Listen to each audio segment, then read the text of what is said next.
Salutiamo la professoressa Fiorella Di Cindio del Dipartimento di Informatica e Comunicazione dell'Università Statale degli Studi di Milano e le chiediamo un breve flash sulla sua esperienza di e-participation, e-democracy, di che cosa si occupa, qual è la sua attività al Dipartimento di Informatica e appunto qual è il progetto principale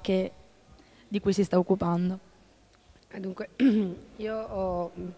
proposto l'apertura del nel Dipartimento di un laboratorio di informatica civica già nel 1994, perché ho sempre pensato che Internet sarebbe diventato, allora era una previsione futura, oggi in realtà sarebbe diventato una tecnologia fondamentale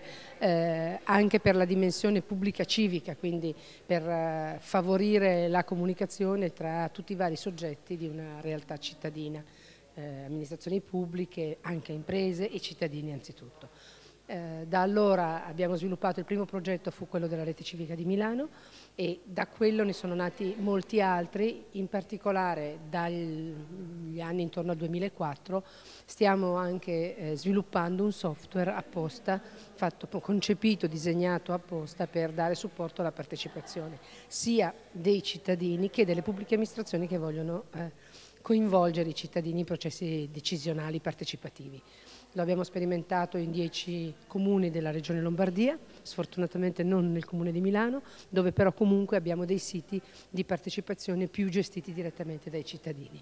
E stiamo continuando, diciamo, la nostra modo di lavorare è sviluppare software, siamo un dipartimento di informatica, ma anche provarlo in ambienti reali, quindi non soltanto in laboratorio, avere dei feedback, dei suggerimenti da parte di chi lo usa e andare avanti in questa strada. Oggi in particolare, prego. Io la interrompo solo perché volevo chiederle a livello proprio di tecnologia, dato che ha parlato di un nuovo software, in Italia la situazione in questo senso di tecnologica a livello proprio di software per l'e-participation com'è rispetto all'Europa o rispetto comunque alla situazione delle varie regioni? Secondo il suo punto di vista naturalmente. Ma in Italia la situazione in un certo senso, anche se pochi lo sanno, non è interessante, perché nel 2004 il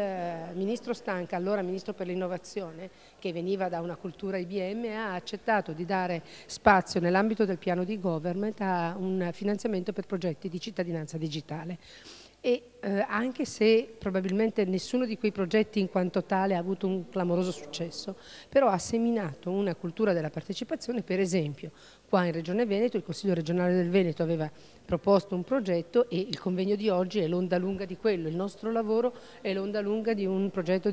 finanziato dal CNIPA. Quindi da questo punto di vista ci sono l'Emilia Romagna altri progetti di questo tipo, in Piemonte pure. Quindi da questo punto di vista la situazione in Italia è abbastanza interessante. Ci sono sia esperienze che utilizzano software già esistenti, per esempio tutti questi ambienti di partecipazione online che oggi col web 2.0 diventano sempre più diffusi, sia anche software specifici. Ecco, io personalmente credo che Facebook, giusto per mettere i piedi nel piatto, è sicuramente una realtà significativa per seminare e aggregare e far crescere un'attenzione ad alcuni temi di rilevanza civica, sociale, politica. Dopodiché non è l'ambiente giusto in cui si riescono a tirare le fila di una discussione e quindi a quel punto bisogna fare in modo di creare le condizioni per un ambiente un po' più protetto, un po' più adatto a un discorso che possa anche durare nel tempo. Ma quindi in realtà che anche strumenti come Facebook o le innovazioni, i mezzi tecnologici possono essere un punto di partenza per poi implementare quella che è la comunicazione comunque reale, concreta, dove si possano poi prendere delle decisioni in questo senso? Sì, io penso che uso questa metafora dell'ape che svolazza nel web e svolazza felice come tutti i giovani che stanno in Facebook. Dopodiché, quindi come se andasse a prendere il polline, aggrega lo sciame, però poi se vogliamo far depositare e farlo diventare miele, si tratta di